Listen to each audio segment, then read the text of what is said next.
আসসালামু আলাইকুম আব্বু। আজকে তাবাসসুম বাড়িতে আসছে, বলেছিলেন ওর পছন্দের সব খাবার রান্না করতে। আমি ওর পছন্দের সব খাবার রান্না করেছি। আজ যে কি আনন্দ লাগছে, অনেকদিন পর তাবাসসুমের সাথে দেখা হবে। হ্যালো আব্বু, হ্যালো আপু, কেমন আছো? দেখো আমি চলে এসেছি। ছি তাবাসসুম ছি, আমি তোমাকে এত কষ্ট করে শহরে রেখে পড়াশোনা করাচ্ছি, এত টাকা খরচ করে এরকম পোশাক পরে চলাফেরা করার জন্য। ছি। আয়শা, তুমি ওকে বোঝাও, আমার চোখের সামনে থেকে দূর হয়ে যেতে বলো ওকে। হে বাবা, কি বলছো তুমি? শহরের কালচারই তো এমন পোশাক পরা, তুমি এমন করে ওল্ড ফ্যাশনের মতো কেন কথা বলছো? তাবাসসুম, দয়া করে তোমার মুখটা বন্ধ করো। তুমি বাবার মুখে মুখে কেন তর্ক করছো? তুমি জানো না এরকম পোশাক আশাক আমাদের পরিবারের কেউ পরে না? সামনে থেকে যাও তুমি। তোমরা সবাই তাবাসসুমের বন্ধু, আমার ছোট বোনের মতোই। তোমাদেরকে আমি একটা কথা বলতে চাই, কিছু মনে করো না। তোমরা এরকম ধরনের পোশাক পরবে না। এরকম ধরনের পোশাকে আল্লাহ অখুশি হয়। রাস্তাঘাটের মানুষ তোমাদেরকে নিয়ে টিটকারি মারে, ছেলেরা তোমাদের এইরকম পোশাক দেখে বাজে কথা বলে। তোমরা এই ধরনের পোশাক পরবে না। নারীর সৌন্দর্যই পর্দার আড়ালে, তাই মানসম্মত পোশাক পরবে। তাহলে কি আমরা খারাপ পোশাক পরেছি? কি রে তাবাসসুম, তোর বাড়িতে ডেকে এনে আমাদেরকে অপমান করেছিস তোর বোনের হাতে? চল এখান থেকে রিঙ্কি, আর এক মিনিটও না। আমাদের শেখাচ্ছে ম্যানার্স, নিজেই জানে না আত্মীয়দের সাথে কিরকম ব্যবহার করে কথা বলতে হয়। হ্যাঁ হ্যাঁ পিঙ্কি, চল এখান থেকে, এখানে আর এক মিনিটও নয়। ওল্ড লেডি, ওল্ড বাড়ি আর ওল্ড ফ্যাশনের মেয়েদের সাথে কোনো কথাই নয়। চল চল। সরি দোস্ত, তুই আমাকে ক্ষমা করে দে।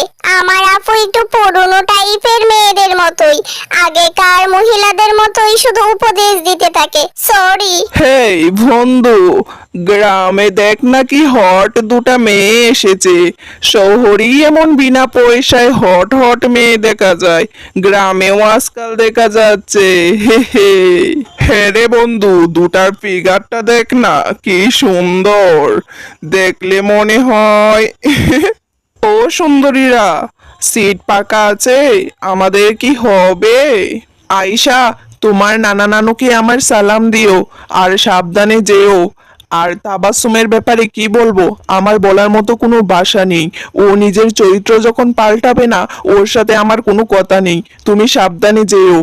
তাবাসসুম, তোমার উপর বাবা রাগ করেছে, তুমি বুঝতে পারছো না? তোমার চাল চলন আচার আচরণ বাবার একদম পছন্দ হচ্ছে না, এরপরেও তুমি এরকম ছোট ছোট ড্রেস পরছো। আরে আপু, আমার ড্রেসের জন্য তোমাকে এত জবাবদিহি করতে হবে না। তুমি চলো নানুর বাড়ি, অনেক দেরি হয়ে যাচ্ছে। চলো চলো।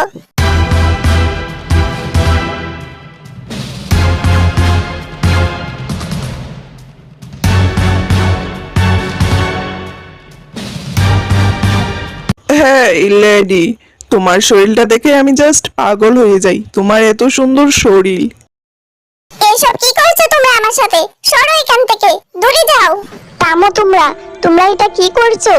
তোমরা কি জানো এটা কি করছো তোমরা? তোমরা জানো কি জিনার কি শাস্তি?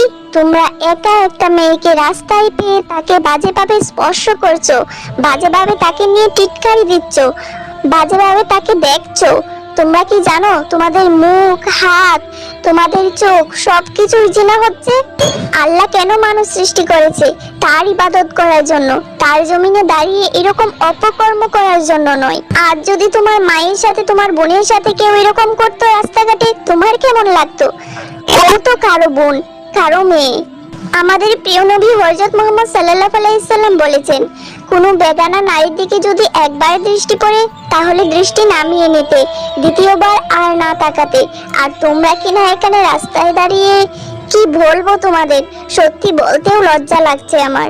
তোমাদের মাথার উপর শয়তান বর করেছে, বর করে তোমাদেরকে দিয়ে আজে বাজে কাজ করাচ্ছে। তোমরা হয়তো জানো না জাহান্নামের ভয়াবহতা। তোমরা এই সম্পর্কে ধারণা অর্জন করো, তাহলেই বুঝতে পারবে তোমরা কতটা অন্যায় করছো। তাহলেই বুঝতে পারবে তোমাদের ভবিষ্যৎ জীবনে পরিণতি কি হতে যাচ্ছে।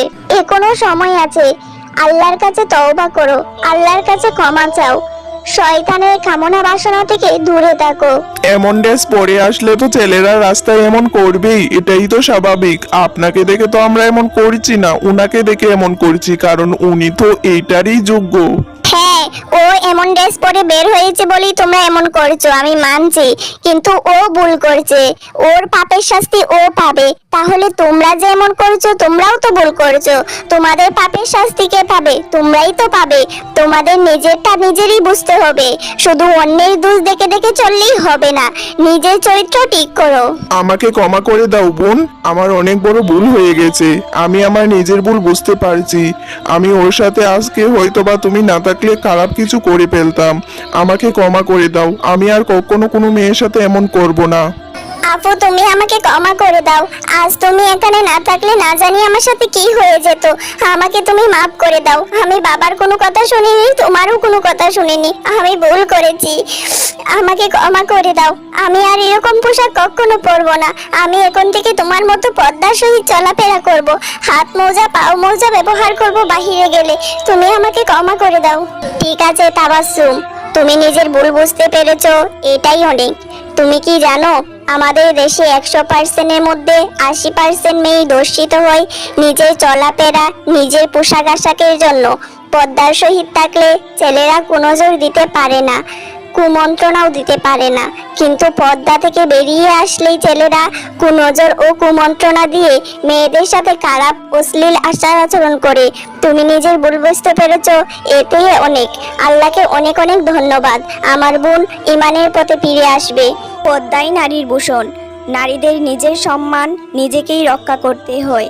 এই জন্য নারীদের সবচেয়ে বড় হাতিয়ারই হলো পর্দা।